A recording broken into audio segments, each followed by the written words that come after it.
High, আমি গৌতম প্রামাণিক। আপনারা দেখছেন গৌতমের পাঠশালা। আপনারা যারা পূর্ববর্তী ভিডিও দেখেছেন তারা নিশ্চয়ই জানবেন যে আমি রবীন্দ্রনাথ ঠাকুরের জনপ্রিয় পত্র সাহিত্য ছিন্নপত্র নিয়ে আলোচনা করতে গিয়ে দুটি পর্বে ভাগ করেছিলাম এবং পূর্ববর্তী ভিডিওতে প্রথম পর্ব নিয়ে আলোচনা করেছি। আর আজ দ্বিতীয় পর্ব নিয়ে আলোচনা করব। প্রথম পর্বে ছিল পত্র সাহিত্য সম্পর্কিত আলোচনা এবং দ্বিতীয় পর্বে থাকবে রবীন্দ্রনাথ ঠাকুরের ছিন্নপত্র সম্পর্কিত আলোচনা। রবীন্দ্রনাথ ঠাকুরের অত্যন্ত জনপ্রিয় একটি পত্র সাহিত্য ছিন্নপত্র। এই ছিন্নপত্র গ্রন্থটি প্রকাশ পেয়েছিল 1319 বঙ্গাব্দে, অর্থাৎ 1912 খ্রিস্টাব্দে। এই ছিন্নপত্রে মোট 151টি পত্র সংকলিত হয়েছে।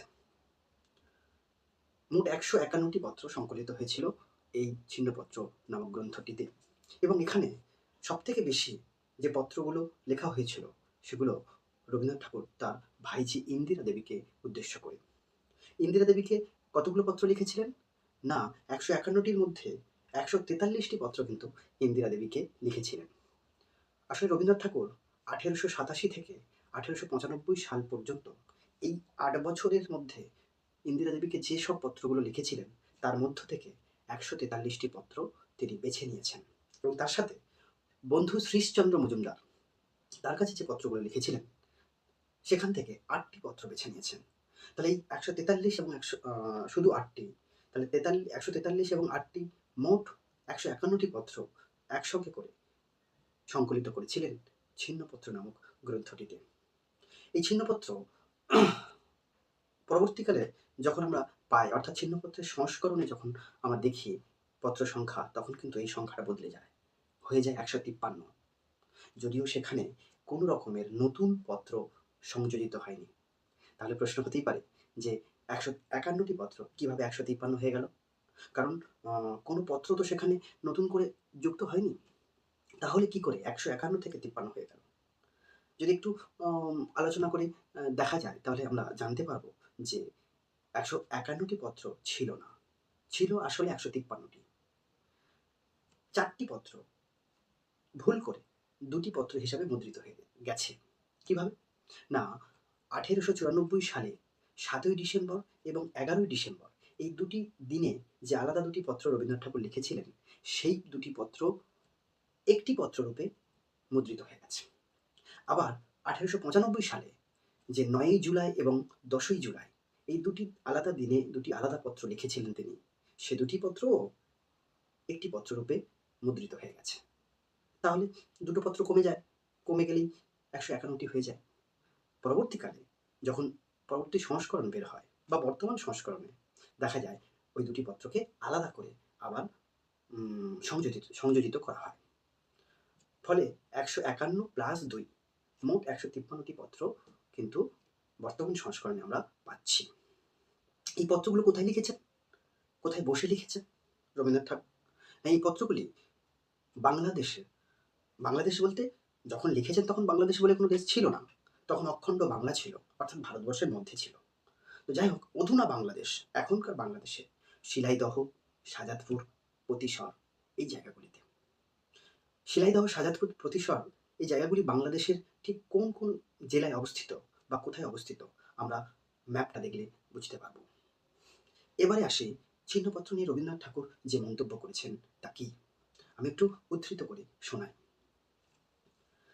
তিনি বলছেন, পত্রধারার ছিন্নপত্র পর্যায়ে যে চিঠিগুলির টুকরোগুলি ছাপানো হয়েছে তার অধিকাংশই আমার ভাইঝি ইন্দিরাকে লেখা চিঠির থেকে নেওয়া।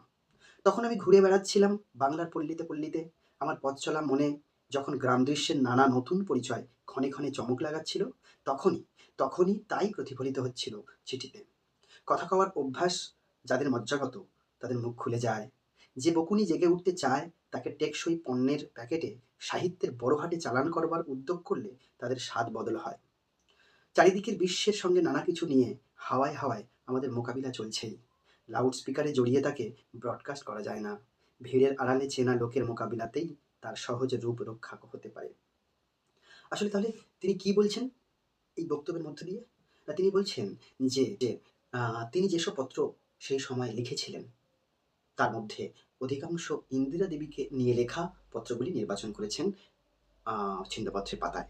এবং তিনি সেই সময় বাংলাদেশের ওই পল্লী প্রকৃতি, ওই উদার মাঠ, নদী, গাছপালা এইসব দেখতে, দেখতে যখন ঘুরে বেড়াচ্ছিলেন, তখন তার মনের মধ্যে যে অনাবিল আনন্দ এবং সেই গ্রামের যে দৃশ্য তিনি দেখেছিলেন, সেগুলো টুকরো, টুকরো স্মৃতি তিনি এই পত্রগুলোতে রেখে গেছেন। আবার তিনি বলছেন যে, আমরা তো সবাই ভাবতে পারি, সবাই অন্তত কম বেশি তো ভাবতে পারি। কবিরা, সাহিত্যিকরা, শিল্পীরা তাদের ভাবনার গভীরতা অনেক বেশি।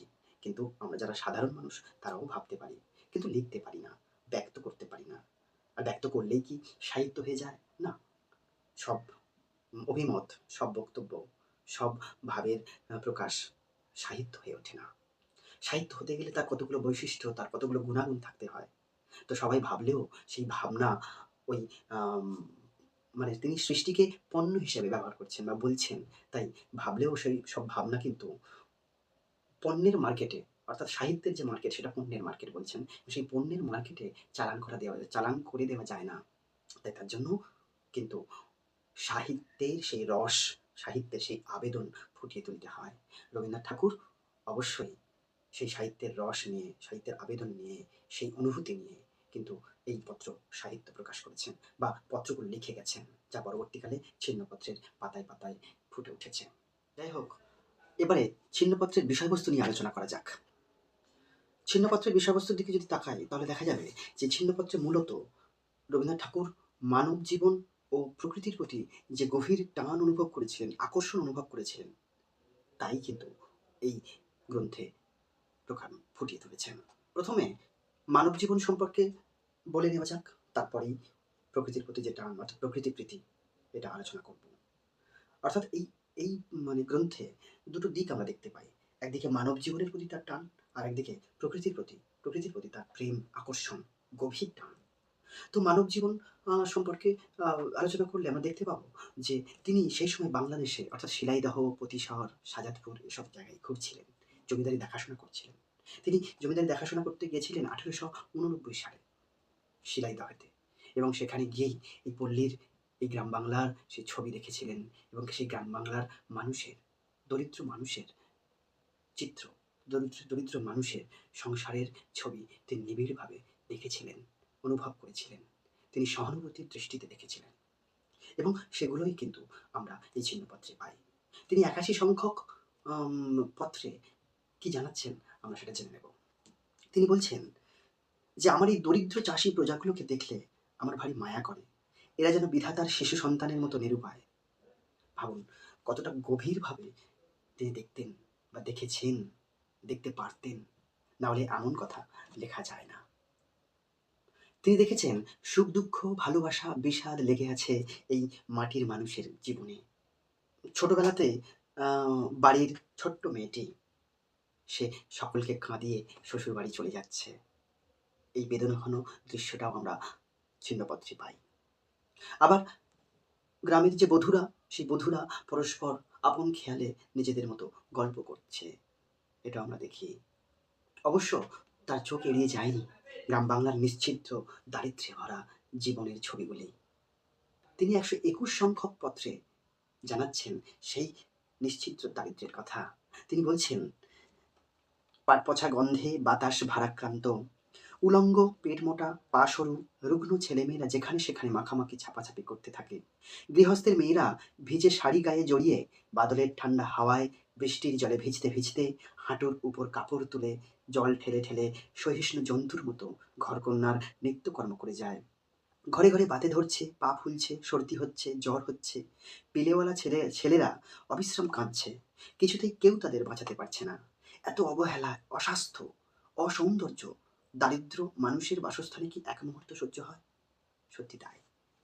আসলে রবীন্দ্রনাথ ঠাকুর সহ্য করতে পারেননি। আর সেই ব্যথা ভরা অনুভূতিটুকু আমাদের সঙ্গে ভাগ করে নিয়েছেন তিনি। তিনি এই জন্যেই ওই স্বর্গ থেকে, মানে স্বর্গকে ভালো না বেসে এই মর্ত পৃথিবীকে অনেক বেশি ভালোবেসেছেন, বাঁচতে চেয়েছেন। আমরা জানি তিনি তার একটি কবিতায় বলেছেন, বৈরাগ্য সাধনে মুক্তি সে আমার নয়, অসংখ্য বন্ধন মাঝে লভিব মুক্তির স্বাদ। মানে মানে তিনি, মানে আমাদের যে আম বাসনা, কামনা, মানে আমাদের প্রার্থনা, যে আমরা ঈশ্বরকে প্রার্থনা করি স্বর্গ পাওয়ার জন্য। মৃত্যুর পরে অর্থাৎ পরলোকে যেন আমরা ঈশ্বরের চরণে ঠাঁই পাই। এটাই কিন্তু আমাদের কামনা, বাসনা, প্রার্থনা। কিন্তু রবীন্দ্রনাথ ঠাকুরের দর্শন আলাদা। তিনি বলছেন যে স্বর্গকে আমি চাই না, স্বর্গে আমি যেতে চাই না। এই অসংখ্য বন্ধন মাঝে আমি মুক্তির স্বাদ নিতে চাই। এই পল্লীর মানুষ, এই খেটে খাওয়া সাধারণ মানুষের মধ্যে তিনি বেঁচে থাকতে চেয়েছিলেন। শুধু খেটে খাওয়া নয়, এই মর্ত্য পৃথিবীর মানব জীবনের কথা তিনি বলেছেন বারবার। তিনি ছিন্নপত্রে একটি পত্রে বলছেন, তিনি বলছেন যে, "এই জন্য স্বর্গের উপর আড়ি করে আমি আমার দরিদ্র মায়ের ঘর আরো বেশি ভালোবাসি। এত অসহায়, অসমর্থ, অসম্পূর্ণ ভালোবাসার সহস্র আকাঙ্ক্ষায় সর্বদা চিন্তাকাতর বলেই।" সত্যি তাই। রবীন্দ্রনাথের মতো করে তো আমরা সকলে ভাবতে পারব না। তার হয়তো সামাজিক বা আম বাস্তবে সাধারণ মানুষের সঙ্গে তার অনেকটা দূরত্ব ছিল। কিন্তু অন্তর থেকে নয়। তিনি তাদের সঙ্গে একটা নারীর টান অনুভব করতেন। এই মাটির সঙ্গে, এই জলের সঙ্গে, এই মর্ত্য পৃথিবীর মানুষের সঙ্গে। আর সেই মানুষের প্রতি মমত্ববোধ আমরা কিন্তু এই ছিন্নপত্রে পাই। তিনি যেমন জানাচ্ছেন গোপাল সাহার জামাইটি ভালো হয়নি। এটা যেমন জানাতে ভুলছেন না, তেমনই আবার এর পাশাপাশি তিনি জানাচ্ছেন যে দিদি শ্বশুরবাড়ি চলে গেছে। বাড়িতে যে ছোট্ট বোনটি আছে, সেই বোনটি পুতুল খেলার সঙ্গীকে হারিয়ে নিঃশব্দে কেঁদে যাচ্ছে। এই শাশ্বত চিত্রটাও কিন্তু তিনি আমাদের সামনে, আমাদের কাছে তুলে ধরতে ভোলেননি। কত মানুষ, কত ইচ্ছা, কত রহস্য, কত কাজ, মানুষে মানুষে ঘেঁষাঘেঁষি, কাছাকাছি, মেশামেশি, কত প্রকারের ঘাত প্রতিঘাত। এই সমস্ত কিছুর কাছে, সমস্ত কিছুর মধ্যে দিয়ে মানুষ বেঁচে থাকে। মানুষকে বেঁচে থাকতে হয়। আসলে মানুষের প্রতি গভীর নিরীক্ষণ এবং অনুভব না থাকলে তিনি তার ছিন্নপত্রের পাতায় মানুষ ও মানব জীবন সম্পর্কে এমন করে বলতে পারেন না, পারতেন না। যাই হোক, এ তো গেল মানুষের কথা, মানব জীবনের কথা। এবারে আসি ছিন্নপত্রের প্রকৃতির কথা। মানে রবীন্দ্রনাথ ঠাকুর তিনি আজন্ম লালিত প্রকৃতির সন্তান, প্রকৃতি প্রেমী তিনি। তাই অবশ্যই, তাই অবশ্যই প্রকৃতির কথা তার ছিন্নপত্রে, ছিন্নপত্রে শুধু নয়, তার সমস্ত সাহিত্য পাঠ করলে অচ্ছেদ্য যে অঙ্গটিকে আমরা দেখতে পাবো তা হলো প্রকৃতি। তাই ছিন্নপত্রেও তো প্রকৃতি থাকবেই। প্রকৃতির প্রতি যে প্রীতি, প্রেম, তা তিনি পাতায় পাতায় ভরিয়ে দিয়েছেন। আমরা সেই প্রকৃতির প্রতি প্রেমের কিছু টুকরো ছবি একটু জেনে নেব। রবীন্দ্রনাথ ঠাকুর কিন্তু আজন্ম কাল ধরে প্রকৃতির প্রতি গভীর টান অনুভব করেছেন। প্রকৃতি যেন তার সঙ্গে একেবারে অচ্ছেদ্য বন্ধনে আবদ্ধ। তিনি এই বিশ্ব প্রকৃতির নিস্তব্ধ, নিভৃত পাঠশালায় যেন পাঠ নিয়েছেন। আসলে চাকরদের তত্ত্বাবধানে তাকে থাকতে হয়েছে। তার ছোটবেলাটা, তার শৈশব চাকরদের তত্ত্বাবধানেই কেটেছে।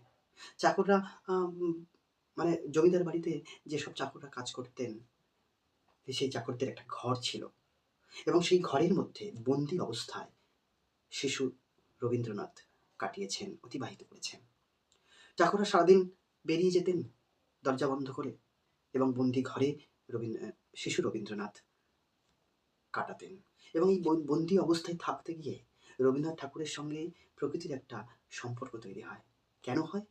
হওয়াটাকে যে খুব স্বাভাবিক ছিল তা নয়, বা হওয়াটা যে খুব সহজ ছিল সেটাও নয়।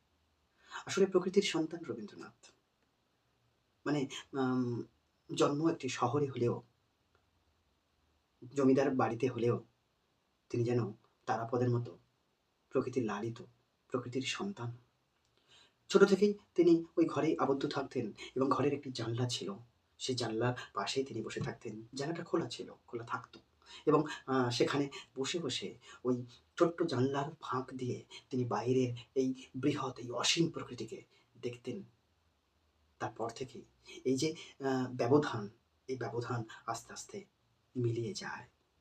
তিনি এক জায়গায় উল্লেখ করছেন, তিনি বলছেন জীবন স্মৃতির একটি গ্রন্থে যে সে যেন গরাদের ব্যবধান দিয়া নানা ইশারায় আমার সঙ্গে খেলা করিবার চেষ্টা করিত। সে ছিল মুক্ত, আমি ছিলাম বদ্ধ। মিলনের উপায় ছিল না। সেই জন্য প্রণয়ের আকর্ষণ ছিল প্রবল। তিনি জীবন স্মৃতির ঘর ও বাহির নামক একটি প্রবন্ধে এই কথাটি বলছেন। তারপরে বড় হয়ে জমিদারি দেখাশোনা করতে গিয়ে পল্লী গ্রামের যে ছবি তা তিনি দেখেছেন। পল্লী প্রকৃতির যে স্নিগ্ধ শ্যামল মায়াময় ছবি তা তিনি দেখেছেন, অন্তরে অন্তরে অনুভব করেছেন। তিনি ওই পদ্মার তীরে বোটের উপরে বসে হাওয়া খেতে খেতে তিনি প্রকৃতির সঙ্গে একাত্ম হয়ে গেছেন। তিনি যখন ছিন্নপত্র লিখছিলেন সেই কালপর্বে তিনি পাশাপাশি আবার সোনার তরী, চিত্রা এই কাব্যগুলো লিখছিলেন। মানসী, কারণ তিনি তো ছিন্নপত্র যখন লিখছিলেন সেই সময়কালটা হচ্ছে 1889 মানে 87 থেকে 95 এর মধ্যে। আর সোনার তরী, চিত্রা, মানসী কাব্যগুলো লিখছিলেন ওই সময়ে মানে 90, 92, 94 এই সময়ে। মানসী সম্ভবত 90 এ, সোনার তরী 92 এবং চিত্রা 94 এ। তো এই সময়ে লিখছিলেন তিনি। ফলে সেই মানসী মানে সেই সোনার তরী কাব্যে যে বসুন্ধরা কবিতা আছে, সমুদ্রের প্রতি কবিতা আছে, সেখানেও কিন্তু এই প্রকৃতির প্রতি নিবিড় প্রেম প্রকাশিত হয়েছে। এবং তার পাশাপাশি ছিন্নপত্রেও তিনি লিখছিলেন। ফলে স্বাভাবিকভাবে ছিন্নপত্রেও কিন্তু এই আত্মিক বন্ধন, এই নারীর টান, এই আকর্ষণ লিপিবদ্ধ হয়েছে। তিনি ছিন্নপত্রের 10 সংখ্যক পত্রে কি বলছেন আমরা একটু দেখে নেব। তিনি বলছেন, এই যে ছোট নদীর ধারে শান্তিময় গাছপালার মধ্যে সূর্য প্রতিদিন অস্ত যাচ্ছে এবং এই অনন্ত ধূসর নির্জন নিঃশব্দ চরের উপর প্রতি রাত্রে শত সহস্র নক্ষত্রের নিঃশব্দ উদয় হচ্ছে। জগৎ সংসারে এ যে কি একটা আশ্চর্য মহৎ ঘটনা তা এখানে থাকলে তবেই বোঝা যায়। আসলে তার কাছে প্রকৃতির এই আশ্চর্য ঘটনার দ্বার খুলে যায় প্রভাতের সঙ্গে সঙ্গে। তিনি মনে করতেন যেন প্রত্যেকটা দিন একটি গ্রন্থের এক একটি পাতা। শরতের সকালবেলা তার চোখের সামনে ভেসে উঠত এই শ্যামলিমা ছায়াছবি। মানে এই নির্মল আকাশের নিচে যে শরতের আলো খেলা করত, তাতে কিন্তু তাতে তিনি মুগ্ধ হতেন, মুখরিত হয়ে উঠতেন। 64 নম্বর চিঠিতে তিনি বলছেন, একসময় যখন আমি এই পৃথিবীর সঙ্গে এক হয়েছিলুম, যখন আমার উপর সবুজ ঘাস উঠত, শরতের আলো পড়ত, উজ্জ্বল আকাশের নিচে নিস্তব্ধভাবে শুয়ে পড়ে থাকতুম, এ যেন কবির সঙ্গে প্রকৃতির অর্ধ নারীশ্বর সম্পর্ক। মানে কখনো আলাদা করা যাবে না, যায় না। যেমন আমাদের পুরাণে অর্ধ নারীশ্বর আমরা জানি, শিব এবং পার্বতীকে আমরা কল্পনা করি। ঠিক তেমনই অর্থাৎ সেখানে আমরা কিন্তু একের থেকে আর অপরকে আলাদা করতে পারবো না। ঠিক তেমনই প্রকৃতি থেকে রবীন্দ্রনাথকে, আবার রবীন্দ্রনাথ থেকে প্রকৃতিকে আলাদা করতে পারবো না। রবীন্দ্রনাথ মনে করতেন যে এই পৃথিবীর আদি লগ্নে যখন প্রথম সূর্য উঠেছে সেই প্রথম সূর্যের আলোতে যে পৃথিবীতে এই মাটিতে যে প্রথম গাছটি জন্ম নিয়েছে, সেই গাছ যেন রবীন্দ্রনাথ। আসলে সেই আদি লগ্ন থেকেই গাছ হয়ে জন্মেছেন তিনি। এমনই নিবিড় আত্মিক অনুভব উপলব্ধি করেছেন তিনি। আর শুধু এই গাছ, তৃণ, গুল্ম, লতা এসব শুধু ও এসবে শুধু তিনি থেমে থাকেননি। তিনি আকাশ, এই মহাকাশ, এই সূর্য, এই নক্ষত্র, এই সমস্ত কিছুতেই পরিব্যাপ্ত ছিলেন। এই সমস্ত কিছুর মধ্যেই তিনি হারিয়ে যেতেন। তার ছিন্নপত্রে ছিন্নপত্রের যেসব পত্রগুলি ছিল সেখানে কিন্তু বারবার ফিরে এসেছে নদীর কথা। এই নদী কখনো এসেছে প্রলয় রূপে, আবার কখনো সুষমার ছবি নিয়ে। ঝিরঝিরে বৃষ্টি, ভরা মেঘ, মেঘের গর্জন, এই সমস্ত কিছুই যেন তাকে চমকিত করেছে, তাকে তাকে চমক লাগিয়েছে। আর সেগুলোই তিনি তার ছিন্নপত্রের পাতায় পাতায় তুলে ধরেছেন এবং আমাদের মতো পাঠককে প্রকৃতির প্রতি এই গভীর প্রেমের যে কাহিনী তা জানিয়েছেন। তো ফলে আমরা এই রবীন্দ্রনাথের ছিন্নপত্র আলোচনা করতে গিয়ে দেখলাম যে পত্রে ছিন্নপত্রের প্রতিটি পত্রের মধ্য দিয়ে এই মর্ত পৃথিবীর মানব জীবন এবং এই প্রকৃতির প্রতি যে গভীর আকর্ষণ তা তিনি আমাদের সামনে রেখেছেন। এবার আমরা জেনে নেব রবীন্দ্রনাথ ঠাকুর কোন, কোন গল্পের কাহিনী, ঘটনা বা চরিত্র এগুলি ছিন্নপত্রের কোন, কোন পত্র থেকে নিয়েছেন। তিনি ২১ সংখ্যক পত্রের উৎস থেকে পোস্টমাস্টার গল্পটি রচনা করেছেন। যদিও ৫৯ নম্বর ৫৯ সংখ্যক গল্পেও কিন্তু পোস্টমাস্টারের প্রসঙ্গ আছে। আবার ২৮ সংখ্যক পত্র থেকে মানে শাহজাদপুরের যে গ্রামের ঘাটের ঘটনা, সেটা থেকেই কিন্তু তিনি ছুটি গল্পের কাহিনীটি পেয়েছেন। আবার ৩০ সংখ্যক পত্রের ৩০ সংখ্যক পত্র থেকে তিনি কিন্তু ওই সমাপ্তি গল্পের নায়িকার কথা পেয়েছেন। এবং ১১৯ নম্বর পত্র শাহজাদপুরের কুঠিবাড়ির ঘটনা থেকে তিনি কিন্তু নিস আম তিনি কিন্তু ক্ষুধিত পাষাণ গল্পটি রচনা করেছেন। তাহলে মোটামুটিভাবে এসব গল্পের উৎস রবীন্দ্রনাথ ঠাকুর ছিন্নপত্রের বিভিন্ন পত্র থেকেই পেয়েছেন। তো আমরা ছিন্নপত্র নিয়ে একটা সংক্ষিপ্ত আলোচনা করলাম। এই ছিন্নপত্রের আলোচনায় আমরা জানলাম ছিন্নপত্রের পত্র সংখ্যা সম্পর্কে, সেখানে মোট সংখ্যার যে বিতর্ক তা এবং ছিন্নপত্রের বিষয়বস্তু, সেখানে মানব জীবন, মর্ত্য পৃথিবীর প্রতি টান, মানব জীবনের প্রতি টান, এবং তার সাথে ছোট গল্পের উৎস ইত্যাদি জানলাম। যাই হোক, এই আলোচনাটুকু যদি আপনাদের ভালো লাগে তাহলে অবশ্যই আমার পাশে থাকবেন, আমাকে সহযোগিতা করবেন। আমার আলোচনা শোনার জন্য আপনাদেরকে অশেষ ধন্যবাদ। সকলে ভালো থাকবেন।